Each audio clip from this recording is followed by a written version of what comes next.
how's it going? Jordan Little Elevator Canada here, and welcome to the official Canadian Elevator Contractors Association convention. I am here at the Halifax Convention Center here in Halifax, Nova Scotia.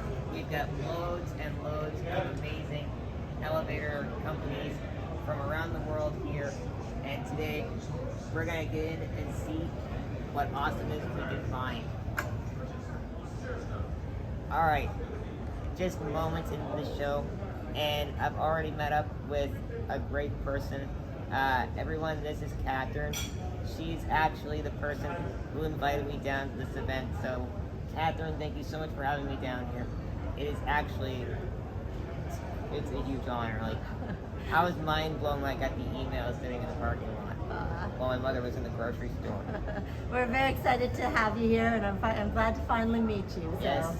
It's wonderful to have you here, and I hope you enjoy the show. And we got it's actually our biggest show ever. We have the most number of booths we've ever had. That's amazing to hear. Yeah.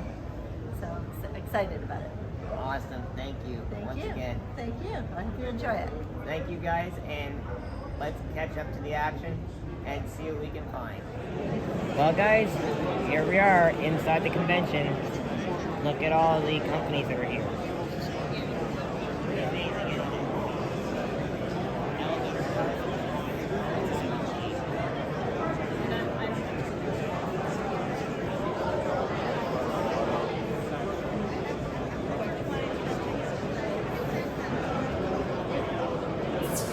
Hey, so this is Jordan. My name is Daniel Dye. We're with Reynolds & Reynolds Electronics. We do battery backup systems for elevators. They're basically battery-powered inverters. This is one of our newer products that we have here today. It is a TPV2, which is built for traction elevator systems. What this guy does is provides building voltage, a simulated building voltage to the elevator in the event of a power outage, so that you don't get trapped in an elevator when the power goes out. We will provide power to the elevator system, specifically the elevator controller, as well as a signal to the elevator controller to go into battery rescue mode, so that it will raise or lower depending on the system. In this case, let's say lower to the next available floor, open up the doors, let the passengers out, close the doors, and then time out. For this unit specifically, it's got a few special parts and pieces on it. Number one, this can power for about 8 minutes continuously at 4 kilowatts. We've had this tested on full 157-foot blind shafts for 8 minutes straight. It's worked just fine there. It has a pure sinusoidal output, so you don't get any poor interactions with controllers as it's being used, because we are directly simulating perfect sine wave from what you would see a building power into the controller. It also has a couple of key features, communication systems with the controller through our main control board. It's got a display board that we use to display all the settings, power on off switches, battery disconnect. It's a fairly small package overall that mounts directly to a wall, so this can be easy to install and put out of the way. It's easy for techs out in the field to do testing and troubleshooting on. Battery replacement is very easy. They sit in our trays right here for battery install.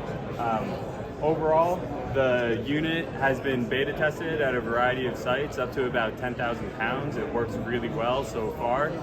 We're looking to get it tested on heavier equipment. Right now, it's available at Reynolds & Reynolds Electronics. Jordan, do you have anything to say before the video ends? I think that pretty much sums up pretty neat system you guys got going on. Cool, man. Thank you. Thank you for sharing your story. Yeah, absolutely. Thank you, guys. Hey guys, we're here with MEI, known as Minnesota Elevators. So I'm here with Mike, and you got a message for any of the viewers?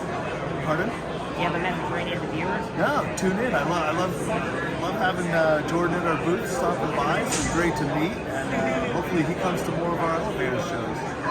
Yeah, it'd be great. More than welcome. Thanks for having us. Absolutely. Absolutely, anytime.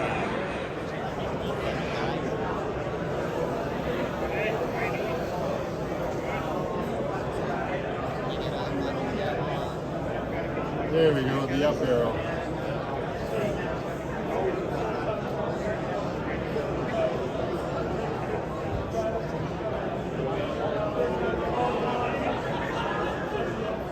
Hey guys, I'm here with Keely Doors and Andrew. You know these guys all too well. Hey Andrew, how you doing?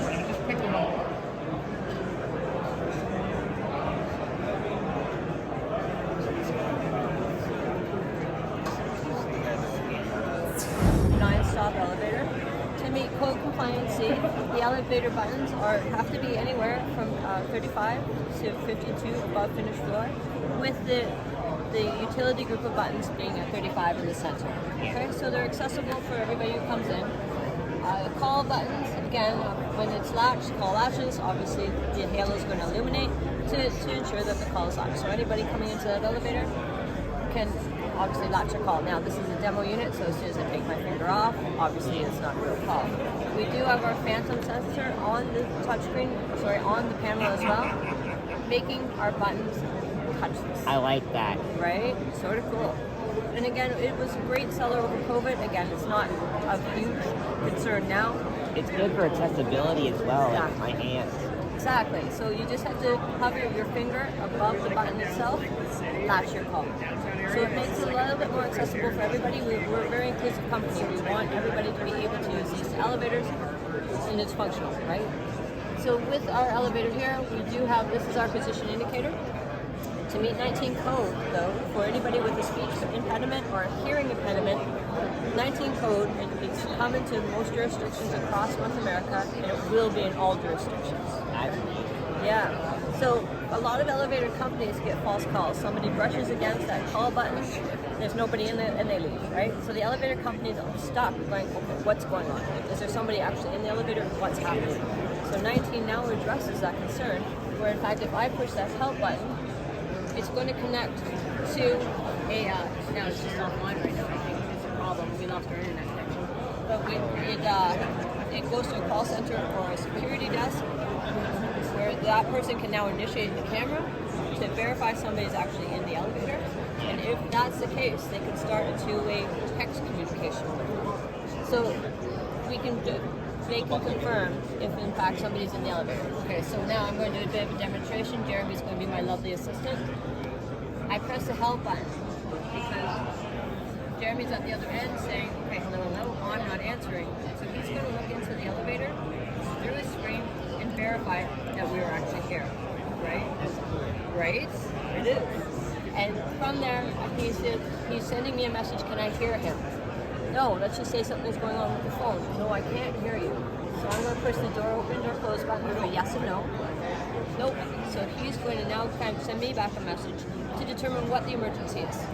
Okay, so now the operator at the security desk or the call center can get me the appropriate help. Do I need medical help? No, I don't. I'm just stuck. So again, he's going to assess the situation and get the appropriate help out to the call to the elevator as soon as possible. Is there an emergency? Yes. Whatever the answer back and forth is, we now have a communication stream. So somebody who cannot speak or has a hearing impediment, who can't use the traditional phone lines, has a way to communicate to the outside world. Definitely a lot more inclusive and accessible. Absolutely. Absolutely. And this is why it's come into effect for 19 code. We are the front runners in this technology. We were the first ones to introduce it to the early adopters, the early adopting jurisdictions, and certainly it is our panel, it's our cloud, it's a mad product. It's an all turnkey mad product. Yeah. We're forerunners on this stuff.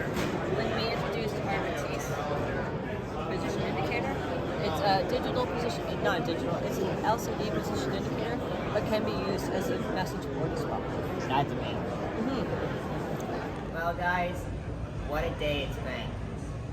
So much elevator technology can only be pumped into one man's brain. A huge thank you to Catherine for inviting me down here to this convention. I gotta say, it's been definitely a once in a lifetime, for sure. Stay tuned for future videos, and feel free to give this a like, and don't forget to subscribe. Catch you in the next one.